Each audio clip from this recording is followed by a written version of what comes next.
hindi nga lang nga siya Diyosa. Opo. Miss Earth din Totoo siya. Baka yan. nakakalimutan natin. I'm so sorry. Dahil sa sobrang dog show siya. Miss Earth po yan. At bilang Miss Earth Philippines, ano yung talagang tingin mo dapat i-focus sa Earth ng Pilipinas? Sa Earth na Pilipinas. May sarili tayo mundo.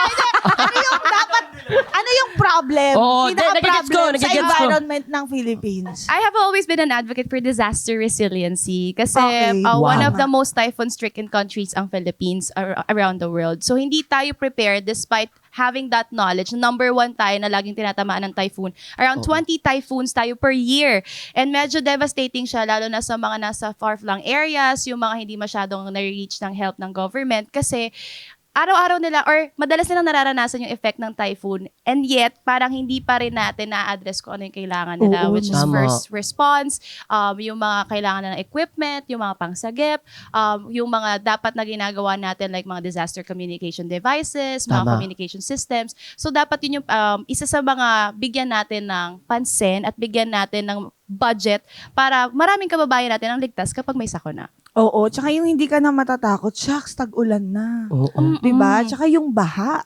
Yes, 'di ba? Yung Yeah. flood control, ano Oo, na. louder. Flood control, yung Cebu, terasas na yan. Oh my gosh! Okay, ibahin na natin usapan. Sige, wait lang para sa inyo lahat to.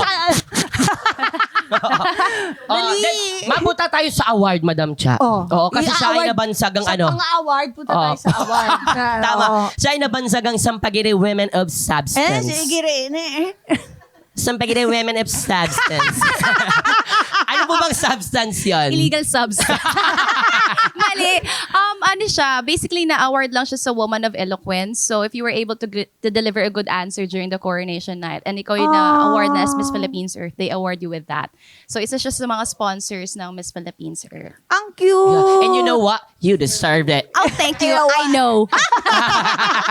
Ano ba yun? Meron ka talagang sampagita crowd. Sorry wala akong maalam Flower masyado na sa sampagita ang binigay. Oh, siya. Na bouquet? Yes. Uy, in fairness, sa sampagita, Oh. ako lagi akong may sampagita talaga. Bumibili ka lagi.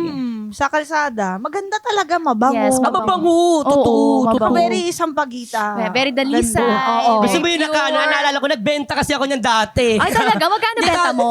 Talaga? Oo. Wait, sorry, ayusin mo. Nung nasa Cebu pa ako dati, racket namin yan. I mean, ano lang ako, yung mga tropa ko nagbebenta ng mga sampagito. So, na-curious lang ako paano yung pagbebenta. Benta-benta lang din ako. Oo, gumagawa ka din. kaya hanggang ngayon, kapag meron ako nakikita mga bata nagbebenta ng sampagita, talagang binibilangan. Bukod sa nakatutulungan ko sila, natutulungan din nila yung kotse ko kasi bumabango. Kasi nag-aamoy araw minsan yung Mabango kotse ko. talaga Eh. yung Oo. sampagita. Iba talaga.